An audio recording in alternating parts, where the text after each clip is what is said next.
जय जिनेन्द्र वंदितु सर्वसिद्धे धुवममलमणोवमं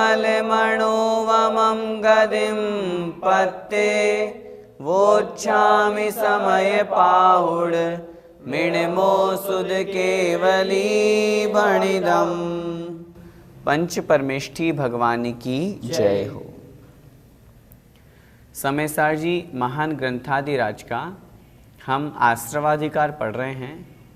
पिछली ज्ञानशाला की कक्षा में हमने समझा था जो सम्यक दृष्टि जीव हैं वह नूतन कर्मों का बंध नहीं करता।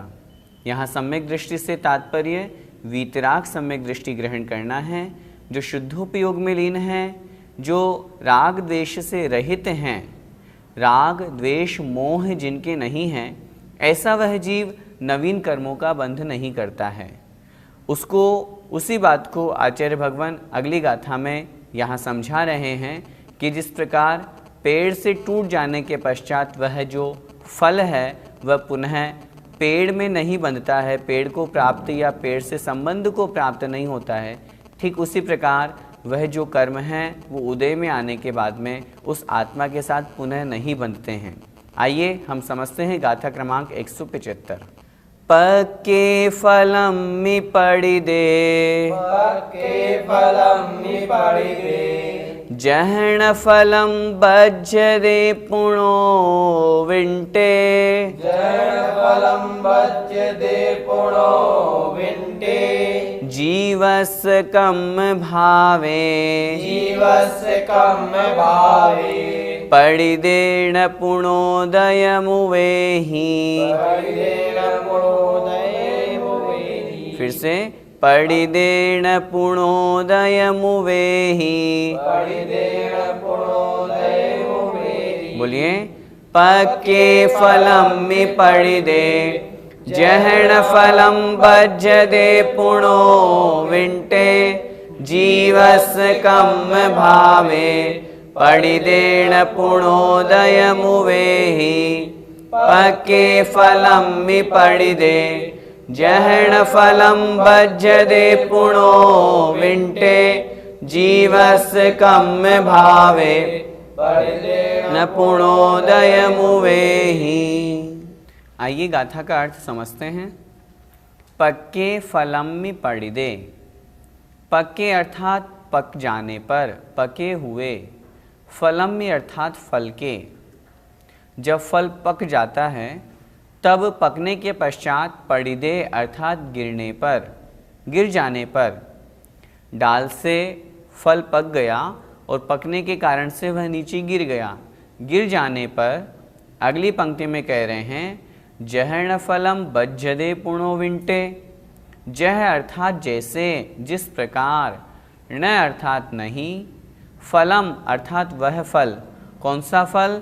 जो फल उस डाल से नीचे गिर चुका है पक करके, वह फल बज्जते अर्थात जुड़ता है, बंधता है, पुणो अर्थात पुनः फिर से, विंटे अर्थात डंठल से, शाखा से अर्थात उस पेड़ से। क्या मतलब? बहुत अच्छे उदाहरण के माध्यम से आचार्य भगवान यहाँ समझा रहे हैं कि जिस प्रकार फल के पक जाने पर वह जो फल है वह डंठल से, उस शाखा से, उस पेड़ से नीचे गिर गया। गिर जाने के पश्चात वह फल पुनः उस डंठल में, उस पेड़ में वापस नहीं जुड़ता, वापस नहीं बंधता। जीवस्य कम भावे, उसी प्रकार जीवस्य जीव के, कम भावे पुद्गल कर्मों की, पड़िदे अर्थात पतित होने पर, अर्थात निर्जरा होने पर, उसी प्रकार जीव में जो कर्म बंधे हुए थे उन कर्म भावों की अथवा उन कर्मों की निर्जरा होने पर जब वो आत्मा से अलग हो जाते हैं निर्जरा किसे कहते हैं? आत्मा का कर्मों का आत्मा से अलग होना वह निर्जरा कहलाती है, निर्जरित होना, जीर्ण शीर्ण होना। उसी प्रकार जीव के उन कर्मों की निर्जरित हो जाने पर, निर्जरा हो जाने पर न पूर्णोदय मुवेहि, न अर्थात नहीं, पूर्ण अर्थात पुनः दोबारा वापस, उदय मुवेहि उदय को प्राप्त होते हैं। वे कर्म पुनः उदय को प्राप्त नहीं होते हैं। क्या मतलब? यहाँ समझना है, एक रागी जीव कर्मों का बंध करता है, जब वो कर्म उदय में आते हैं, इस कारण से पुनः वह कर्म रागद्वेष रूप भाव कर लेता है वह जीव, और नवीन कर्मों का बंध कर लेता है। लेकिन यहाँ उस जीव की बात चल रही है जो ज्ञानी है, जो आत्म स्वरूप में लीन है, जो वीतराग सम्यक दृष्टि है। ऐसे शुद्धोपयोगी मुनि महाराज जब राग द्वेष मोह से रहित होते हैं, तब उस समय नवीन कर्मों का उनके बंध क्यों नहीं होता? क्योंकि वे उसमें राग द्वेष नहीं करते हैं। इस कारण से उस पेड़ के उदाहरण के माध्यम से आचार्य भगवान उस जीव की यहाँ पर बात कर रहे हैं। एक बार फिर से गाथा का अर्थ देखें। पक्के फलम में पड़िदे, अर्थात पके हुए फल के, पड़िदे अर्थात गिर जाने पर, गिरने पर, छूटने पर। जह जिस प्रकार न फलम बज्जदे पुणो विंटे, वह जो फल है वो पुनः फिर से विंटे न बज्जदी, अर्थात उस शाखा से, उस पेड़ से नहीं बंधता है। उसी प्रकार जीवस्य कम भावे पड़िदे, जीव के जो कर्म भाव है वो निर्जरित हो जाने पर, निर्जरा हो जाने पर न पूर्णोदय मुवेहि, वह जो कर्म हैं वो पुनः उदय को प्राप्त नहीं होते हैं। जब उदय को प्राप्त नहीं होते मतलब जब बंध को प्राप्त नहीं हुए तो पुनः उदय को प्राप्त कैसे होंगे? अर्थात उस जीव के उन कर्मों के उदय होने पर, कर्मों के निर्जरित होने पर, राग द्वेष मोह के अभाव के कारण से वह नवीन नूतन कर्मों का बंध नहीं करता। गाथा का भावार्थ देखें। जैसे पके हुए फल के अर्थात वृक्ष से गिरने पर वह फल पुनः डंठल से नहीं जुड़ता, जहाँ से गिरा वहाँ से वह पुनः नहीं जुड़ता, उसी प्रकार जीव के पुद्गल कर्मों के निर्जरा होने पर पुनः वे उदय को प्राप्त नहीं होते हैं। भैया जी, यहाँ ज्ञानी जीव से क्या तात्पर्य है? ज्ञानी जीव अर्थात जो 3 प्रकार के विकल्पों से रहित है, राग, द्वेष और मोह, इन तीनों से जो रहित है, ऐसे वीतराग सम्यक दृष्टि जीव को यहाँ पर ज्ञानी कहा है। गाथा में जो बताया गया कि वह ज्ञानी जीव पुनः उन कर्मों को के उदय को प्राप्त नहीं करता है, अर्थात कर्मों का बंध नहीं करता है, तो वह कौन सा ज्ञानी जीव? जो राग द्वेष और मोह से रहित है, वीतराग स्वसंवेदन से युक्त है, जो वीतराग सम्यक दृष्टि है। पिछली ज्ञानशाला में जो हमने सम्यक दृष्टि जो एक गाथा में शब्द का प्रयोग किया था आचार्य भगवान कुंद स्वामी महाराज ने, वहाँ पर सम्यक दृष्टि से तात्पर्य वीतराग सम्यक दृष्टि, जहाँ पर सम्यक दर्शन, सम्यक ज्ञान, सम्यक चारित्र तीनों एक हैं, अभेद रूप में हैं। ऐसे वीतराग सम्यक दृष्टि जीव को यहाँ पर ज्ञानी बताया है। क्यों उनके नवीन कर्मों का बंध या उदय नहीं होता है? क्योंकि वे राग द्वेष और मोह से रहित होते हैं। भैया जी, ऐसे जीव के निर्जरा की क्या विशेषता होती है? ऐसे जीव की निर्जरा की सबसे बड़ी विशेषता है, वह जीव संवर सहित निर्जरा करता है। निर्जरा 2 प्रकार की, सविपाक निर्जरा, अविपाक निर्जरा। निर्जरा सविपाक जो फल दे करके कर्मों का झड़ना है, वह कहलाती है सविपाक निर्जरा। अविपाक निर्जरा बिना फल दिए ही आत्मा से जो कर्म निकल जाते हैं, वे कहलाते हैं अविपाक निर्जरा। तात्पर्य यहाँ पर यह है, जो वह वीतराग सम्यक दृष्टि जीव, जो उसने पूर्व में कर्मों का बंध किया था, उन कर्मों के बंध होने पर जब वो उदय में आते हैं, तब वह जो कर्मों की निर्जरा कर रहा है वो संवर सहित कर रहा है। संवर से तात्पर्य आश्रव से रहित हो करके, अब उसके नवीन कर्मों का आश्रव नहीं हो रहा। एक बहुत स्पष्ट से अच्छी तरह से समझिए, जीव ने परिणाम किए, उन परिणामों का निमित्त प्राप्त करके, राग द्वेष का निमित्त प्राप्त करके कर्मों का आना हुआ आत्मा में, कर्म बंधे, पुनः वो उदय में आए, परिणाम जीव ने किए उन कर्मों के उदय के अनुसार, फिर से कर्म बंध हुआ। इस तरह यह चक्र चलता आ रहा है। हम अनादिकाल से संसार में इसी कारण से परिभ्रमण कर रहे हैं। लेकिन जब वीतराग अवस्था को प्राप्त हो जाते हैं उस समय कर्म तो उदय में आएंगे ही आएंगे, प्रति समय हमारे कर्म उदय में आते हैं। अब उसमें राग द्वेष और मोह का जब त्याग हो जाएगा तो जो नवीन कर्मों का बंध है वो नहीं होगा, अर्थात उस जीव के संवर होगा। कर्म उदय में आए, निर्जरा कहलाई, अब उसके कर्मों का आश्रम नहीं हो रहा इसलिए संवर कहलाया, इसलिए वो संवर सहित उस जीव के निर्जरा कहलाएगी। दूसरी बात, उसके सबसे बड़ा जो विशेष है या उस जीव के लिए विशेषता है वह कर्मों के बंध और उदय से रहित होता है। अब उसके कर्मों का नवीन बंध नहीं होगा, जब नवीन बंध नहीं होगा तो उस निमित्त से जो बंध होने वाला था उसका उदय भी उस जीव के नहीं होता है। यही उस ज्ञानी जीव के कर्मों की निर्जरा की विशेषता है। भैया जी, रागी और विरागी के कर्मोदय में क्या अंतर है? रागी और विरागी के कर्मोदय में महान अंतर है। रागी जीव की हम बात करते हैं, रागी जीव की जब कर्म का उदय होता है तो वह तो राग द्वेष करता है, वह तो मोह करता है, और मोह राग द्वेष करने के कारण से वह पुनः कर्मों का बंध करता ही करता है। जहाँ पर जीव के साथ में राग द्वेष है, मोह है, कर्मों का उदय होने पर वह जीव तद्रूप परिणाम करेगा, उसके नवीन कर्म का बंध होगा। ये रागी जीव का लक्षण है। लेकिन जब हम विरागी की बात करेंगे, वीतरागी की बात करेंगे, उस समय उस जीव के कर्म का उदय तो हुआ, कर्म निर्जरा को तो प्राप्त हो गए, लेकिन वह राग द्वेष और मोह नहीं करेगा।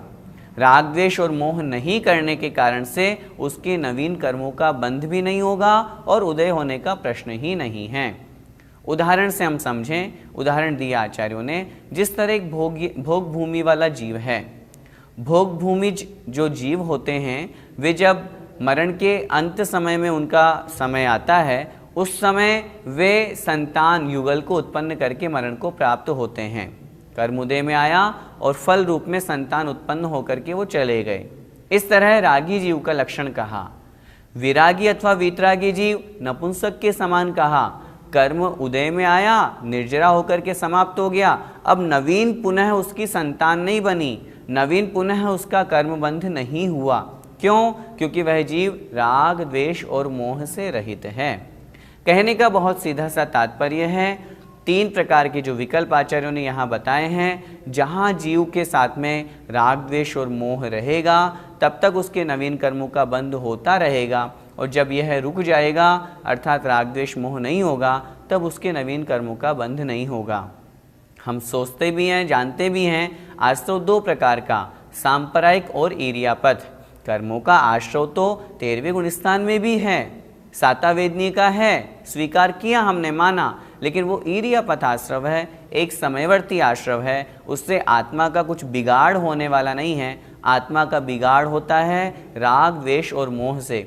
इसीलिए 10वें गुणस्थान तक कषाय है, 10वें गुणस्थान तक के जीवों के लिए जो कषाय कही, जो आश्रव कहा, वो सांप्रदायिक आश्रव है। कषाय के निमित्त से वह आश्रव हो रहा है, इसीलिए वह संसार का निमित्त बनता है। इसलिए राग द्वेष और मोह से युक्त होकर के रागी जीव कर्मों का आश्रव करता है, और इनसे रहित होकर के वह विरागी होकर के, वीतरागी सम्यक दृष्टि होकर के नवीन कर्मों का बंध नहीं करता। आइए आचार्य श्री का पद्यानुवाद पढ़ते हैं। आ जा रहा उदय में फल दे तथापि, वो ही पुनः कर्म ना बंधता कदापि। लो वृक्ष से फल पका गिरता महीं पे, जाके पुनः वह नहीं लगता वहीं पे। महीं अर्थात भूमि पर, वह जो वृक्ष से वह फल गिरा वो पृथ्वी पर गिरा, लेकिन पुनः पृथ्वी से वह वृक्ष के ऊपर नहीं लगता। इस प्रकार अर्थ समझना चाहिए।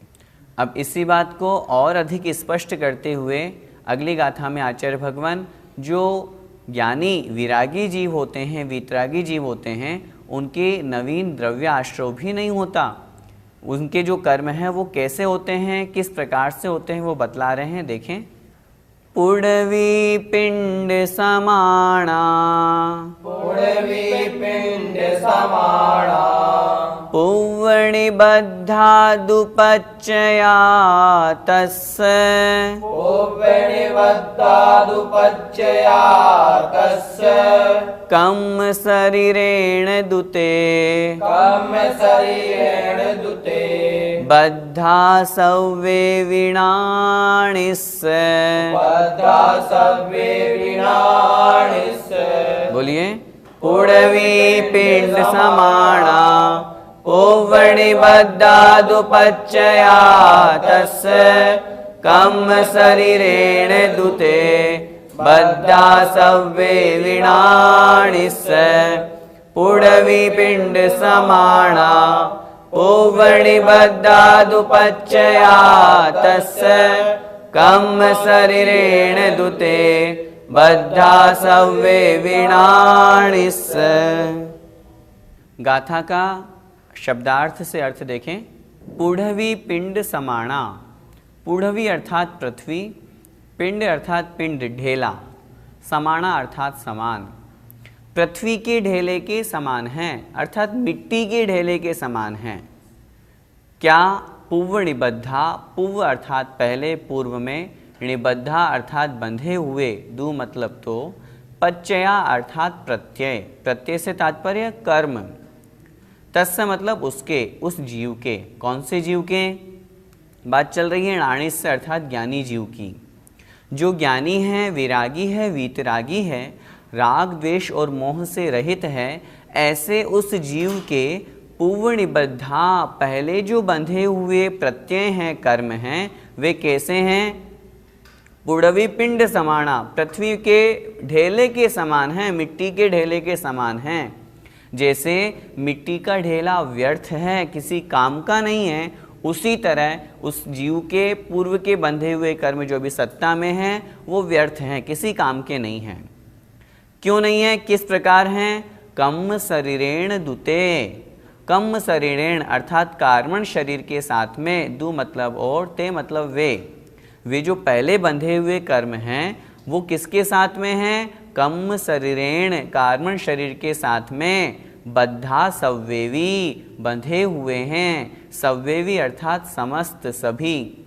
वे जो पहले बंधे हुए समस्त कर्म हैं, प्रत्यय हैं, वे पुद्गल कर्म कार्मण शरीर के साथ में बंधे हुए हैं। इस कारण से नाणिस्य ज्ञानी जीव के वे कर्म व्यर्थ हैं, मिट्टी के ढेले के समान हैं। क्या मतलब?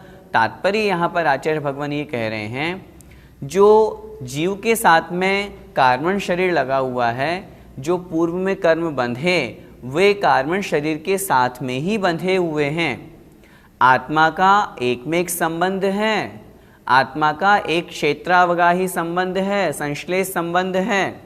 जिस स्थान पर आत्मा है उस स्थान पर कार्मण शरीर भी है, उस स्थान पर कर्म भी है, लेकिन वे पूर्व में बंधे हुए जो कर्म हैं वो उस कार्मण शरीर से चिपके हुए हैं, कार्मण शरीर के साथ में हैं, इसलिए आत्मा का उससे कुछ बिगाड़ नहीं हो पा रहा है। क्यों नहीं हो पा रहा है? क्योंकि वह जो जीव है वो विरागता को प्राप्त हो गया है। जब वे कर्म उदय में आएंगे तो राग द्वेष मोह का अभाव होगा, इस कारण से वे कर्म अपना कुछ भी, उस आत्मा का कुछ भी बिगाड़ नहीं कर पाएंगे, नवीन कर्मों का बंध नहीं कर पाएंगे, नहीं करा पाएंगे। इस प्रकार समझ करके यहाँ पर उस ज्ञानी विरागी जीव की बात कर रहे हैं। एक बार फिर से गाथा का अर्थ देखें। पुडवी पिंड समाणा अर्थात पृथ्वी के ढेले के समान, मिट्टी के ढेले के समान हैं। पूर्व निबद्धा पहले बंधे हुए, क्या? पच्चया अर्थात प्रत्यय, तस्य मतलब उसके, लास्ट में एक शब्द दिया नाणिस्य ज्ञानी के। तस्य नाणिस्य उस ज्ञानी के वे पहले बंधे हुए कर्म पृथ्वी के मिट्टी के ढेले के समान हैं। क्यों? क्योंकि कम शरीरेण सव्येवी बद्धा, वे सारे के सारे जो कर्म हैं वे कार्मण शरीर के साथ में बंधे हुए हैं। गाथा का भावार्थ देखें। उस ज्ञानी के पहले अर्थात अज्ञान अवस्था में बंधे हुए सभी मिथ्यात्वादी जो द्रव्य हैं, प्रत्यय अर्थात कर्म हैं, वे तो पृथ्वी के ढेले के समान हैं, अर्थात अकिंचित कर है। जैसे पृथ्वी का ढेला, मिट्टी का ढेला किसी काम का नहीं है, उससे हमारा कुछ भी बिगाड़ नहीं होने वाला, वो व्यर्थ है, उसी प्रकार वे कर्म भी व्यर्थ हैं। और वे अर्थात अपने पुद्गल स्वभाव से कार्बन शरीर के साथ में बंधे हुए हैं। भैया जी, वीतराग सम्यक दृष्टि जीव के कर्मों को पृथ्वी के पिंड के समान क्यों कहा? पृथ्वी का पिंड से तात्पर्य मिट्टी का ढेला। जैसे मिट्टी के ढेले का क्या कोई प्रयोजन होता है, उसका क्या अर्थ निकलता है, क्या उसकी कोई सार्थकता होती है? कुछ नहीं, वो व्यर्थ होते हैं। उसी प्रकार वीतराग सम्यक दृष्टि के सत्ता में जो कर्म हैं वो किसी काम के नहीं हैं। काम के इसलिए नहीं हैं क्योंकि जब वो कर्म जब उनकी स्थिति समाप्त होगी, जब वो निर्जरा को प्राप्त होंगे, तब उस जीव को न राग करना, न द्वेष करना, न मोह करना। जब ये तीनों नहीं करना तो उस जीव के नवीन कर्मों का बंध नहीं होगा। कर्मों का काम क्या, पुनः नवीन कर्मों का बंध करना, लेकिन उसमें निमित्त क्या बनेगा? जीव के राग द्वेष और मोह। लेकिन जब वह जीव राग द्वेष और मोह से रहित हो गया, वीतरागी हो गया, तब उसके वे सत्ता में पड़े हुए कर्म भी उदय में जब आएंगे तो मिट्टी के ढेले के समान हैं, अर्थात व्यर्थ हैं, ऐसा समझना चाहिए। भैया जी, ये कर्म आत्मा से कैसे बंधते हैं? पुद्गल की 23 प्रकार की वर्गणाएं होती हैं। उन 23 प्रकार की वर्गणाओं में से एक वर्गणा होती है कार्मण वर्गणा। ये पुद्गल का स्वभाव है। कार्मण वर्गणा का क्या स्वभाव है, क्या अर्थ है? जब भी कोई जीव राग द्वेष करेगा, मन वचन काय के निमित्त से उसके आत्म प्रदेशों में परिस्पंदन होगा, वे कार्मण वर्गणाएं कर्म रूप में परिणत हो जाती है। कर्म रूप में परिणत होकर के आत्मा के साथ में उनका संबंध बन जाता है। आपने प्रश्न पूछा ये कर्म कैसे बंधते हैं, उत्तर यही होगा, कार्मण वर्गणाएं जब कर्म रूप में परिणत हो जाती है वही बंध हैं। वो किस कारण से होता है? जीव के राग द्वेष आदि विकारी भावों से, आत्म प्रदेशों में परिस्पंदन के कारण से। जीव के कर्मों के बंधने का मुख्य निमित्त है कषाय और योग। 10वें गुण स्थान तक कषाय के निमित्त से और योग के निमित्त से वह जीव कर्मों का आश्रय करता है। कषाय के निमित्त से आश्रय करने के कारण से वह जीव संसार में परिभ्रमण करता है। क्यों? उसके साथ में राग द्वेष और मोह जुड़ा हुआ है। राग द्वेष मोह ये कषाय ही तो है। जब वह इनसे रहित हो जाता है, मात्र योग के निमित्त से जो 11वें, 12वें और 13वें गुण स्थानवर्ती जो मुनि महाराज हैं, उनके जो आश्रय हो रहा है, उनके जो कर्मों का बंध हो रहा है, वो एक समयवर्ती है, उससे आत्मा का कोई भी अहित नहीं होता है। इसीलिए यहाँ पर कर्मों का बंध हमें समझना है तो राग द्वेष मोह मुख्य भाव हैं, उनके साथ में आत्मा का परिस्पंदन योग के निमित्त से हुआ। जो कार्मण वर्गणाएं हैं वो कर्म रूप में परिणत हुई और कर्म रूप में परिणत होकर के आत्मा के साथ में एकमेक हो गई। एकमेक दूध और पानी के समान, दोनों जो मिल जाते हैं अलग अलग नहीं हैं। आचार्यों ने आत्मा का और कर्म का कैसा संबंध बताया? संश्लेष संबंध बताया। ऐसा नहीं है जिस तरह किसी गाय के गले में रस्सी लटकी हुई हो, नहीं, वो संबंध आत्मा और कर्म का नहीं होता है। हमारे यहाँ संबंध बताया संश्लेष, एक क्षेत्रावगाही संबंध। जिस प्रदेश पर आत्मा, उस प्रदेश पर कर्म का परमाणु, कार्मण वर्गणा कर्म, ये है, दोनों एक क्षेत्रावगाह संबंध वाले हैं। इस प्रकार कर्मों का बंध होता है। भैया जी, एक जीव के साथ कितनी वर्गणाएं जुड़ी हुई हैं? 3 अपेक्षा से हम विचार करते हैं, बंध, उदय और सत्व। बंध की अपेक्षा से चर्चा करें, एक जीव के साथ में एक समय में समय प्रबद्ध वर्गणाएं बंध को प्राप्त होती हैं। उदय की बात करें, एक जीव के साथ में प्रति समय समय प्रबद्ध वर्गणाएं कार्मण वर्गणाएं उदय को प्राप्त होती है और निर्जरा को प्राप्त होती है। सत्ता में कितनी रहती है? प्रति समय जीव के जोड़ गुणित क्रम से गुणित करने पर जोड़ गुणित हानि से गुणित समय प्रबद्ध वर्गणाएं उस जीव के साथ में सत्ता में हमेशा रहती है। ये कितना होता है? यह अनंतानंत होता है। क्या मतलब?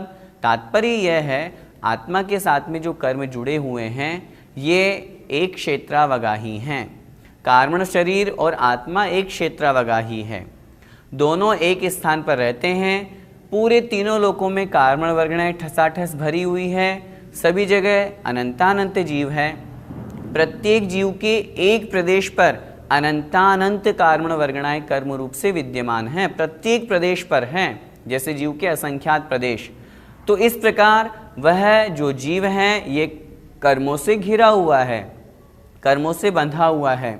लेकिन जब यही जीव विरागता को, ज्ञानपने को प्राप्त हो जाता है, आत्म स्वभाव को प्राप्त हो जाता है, वीतराग सम्यक दर्शन को प्राप्त कर लेता है, तब वह जीव नवीन कर्मों का बंध नहीं करता। जो उसके कर्म उदय में आए वो आकर के समाप्त हो गए, निर्जरा को प्राप्त हो गए। जैसा कि हमने अभी 2 गाथाओं के माध्यम से पढ़ा कि जिस प्रकार उस पेड़ में फल लगा, गिर गया पक जाने के बाद, लेकिन पुनः वापस नहीं बंधा, उसी प्रकार वह वीतराग सम्यक दृष्टि जीव कर्मों को उसने झड़ाया, निर्जरा को प्राप्त कराया, लेकिन उसके नवीन बंध नहीं हुआ, नवीन उदय को वो प्राप्त नहीं हुए। यह लक्षण जो है ये उन ज्ञानी वीतराग सम्यक दृष्टि की अपेक्षा से समझना चाहिए।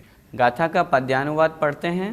रागादि रूप उपयोग ढला नहीं है, ज्ञानी तभी निरखता विधि को सही है।